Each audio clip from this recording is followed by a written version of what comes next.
Hello everyone, good morning. আজকে সকাল সকাল ঘুম থেকে উঠে পড়েছি। ঘুম থেকে উঠে সবার প্রথমে বিছানাটাকে টান টান করে গুছিয়ে নিয়েছি। আর ওয়েদারটা দেখো, জাস্ট চুমু ওয়েদার, দেখেই মনে হচ্ছে মা পুরো এসে গেছে।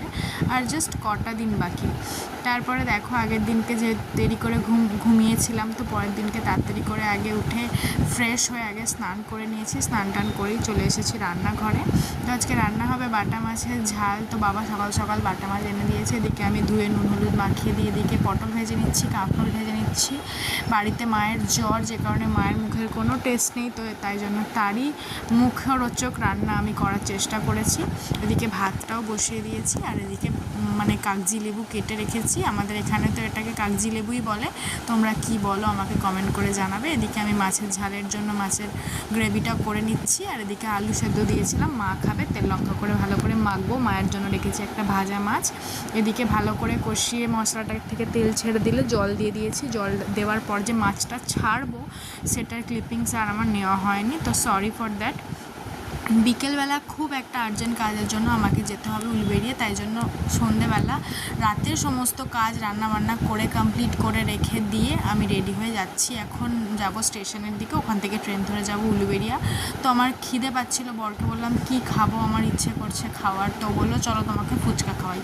আর প্লিজ ওকে ইগনোর করবে, ও আমি ক্যামেরাটা ওর সামনে ধরলেই ও এরকম মুখের ছিঁড়ি করে, যেটার জন্য ওর সাথে আমার প্রায় ঝগড়া লেগে যায়। তো এখানে দেখো কত তাড়াতাড়ি সমস্ত ফল টল নিয়ে বসে পড়েছে, দোকান বাজার খুলে গেছে, কত ফুল। তো এই কাকুটার হসপিটাল মোড়ে বসে দারুণ ফুচকা করে, দারুণ ফুচকা। ওই যে হসপিটালের হস্টেল, আর এখানে আমার বর দাঁড়িয়ে আছে আর কাকুটা করছে ফুচকা। তো এখানে আমি ফুচকা খাচ্ছি, আমার সাথে আরও অনেকেই খাচ্ছিল, তারা অন্য লোক আর কি। তো আমি বরকে বললাম একটু আমার ক্যামেরাটা করে দাও, ভিডিওটা করে দাও।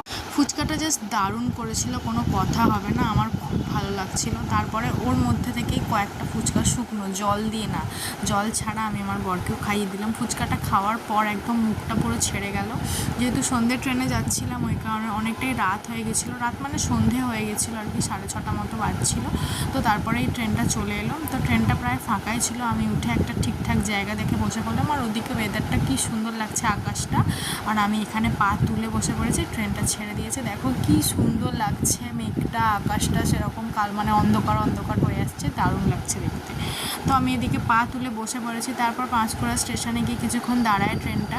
তো ওখান থেকে আমরা কিনলাম একটা ডাল ভাজা, মুগ ডাল ভাজা, আর একটুখানি চা খেলাম, কেন খুব একটা ঘুম পেয়ে যাচ্ছিলো, এই কারণে একটুখানি চা খেলাম। আর এই চাটা আমি প্রথম খেয়েছিলাম আমার বরের সাথে ট্রেনে, তারপরে আজকে আবার খাচ্ছি, খুব ভালো লেগে গেছে। তারপরে উলুবেড়িয়াতে নেমে পড়লাম, ভাই আসেনি বলে টোটো করে বাড়ি চলে এলাম।